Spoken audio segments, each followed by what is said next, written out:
Jupiter's Legacy was originally a comic book series, but now is an original Netflix TV show. And when I saw the trailers, my expectations were about mid-level. I wasn't really truly anticipating it, but when you have superheroes and you have Josh Duhamel, I'm in for the ride. Jupiter's Legacy revolves around the character of Sheldon Sampson, who must pass the baton of responsibility to his own kids. Can they hold the code? Can they take up this new responsibility to being the next heroes of their generation? To get into the things that I really enjoyed about this is that this show brings a lot of good conflict. It brings about this aspect of, should superheroes kill? Should they, in any given circumstance, kill the supervillain? A very well done film that honestly answered this question is in Man of Steel, in the ending where he must decide if he has to kill Zod or let an innocent family die.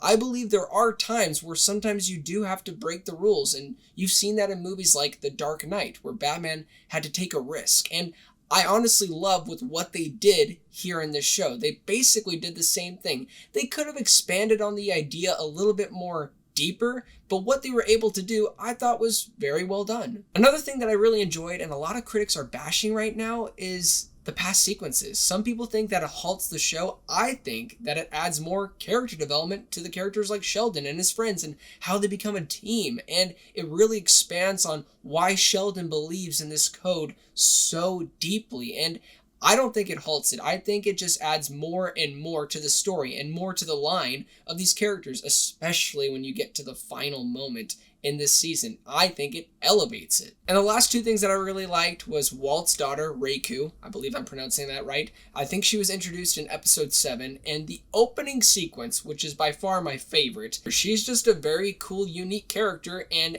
anytime you get a girl with a sword and she's slashing, killing fools, I'm in it. And the last thing that I really enjoyed about this show was the makeup for Blackstar. I mean, he was a hilarious character, and he was kind of threatening in certain sequences, specifically in the first and the last episode, but I just thought he was hilarious, and I thought the practical effects for his makeup was really cool. It was awesome that they did not have to overutilize CGI for him, and it just looked more believable. Now to go into the negatives, the makeup here overall wasn't really done quite as well as it should have. I understand that they probably got these young actors, or middle-aged actors, to play these old superheroes because they probably couldn't get, grandma and grandpa to put on the suit and actually do these stunts. But anyways, it just did not look believable with certain characters, especially Fitz. That makeup is terrible. I think it's really noticeable, and they should have done a lot better job, not just with Fitz, but also the mom.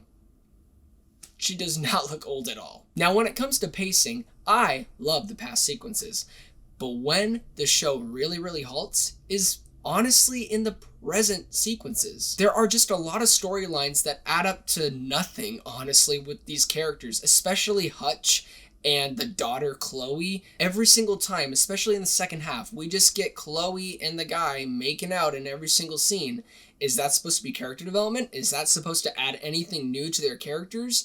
No, it doesn't. It's just filler. And when it gets to an interesting point in the story, it just lost me because of how long it took. The last couple things that I thought were bad in this show are a bit nitpicky, but it's just personally what I took out of it. I think some of the jokes don't land. I think some of the acting doesn't land. I think some of the delivery in a majority of the younger actors, except the son, were bad. It felt like CW all over the writing and the acting. The last nitpick that I have about this show is the editing in the final fight sequence in episode 1. It is just so jump cutty, and I felt like they had a budget, and clearly they were showing that they couldn't show as much as they wanted to, and it just seemed very evident that they didn't have the money for that scene. Overall, I would recommend this show. There are some really intriguing ideas behind this, but it is kind of pulled down by the pacing during the present sequences, the acting,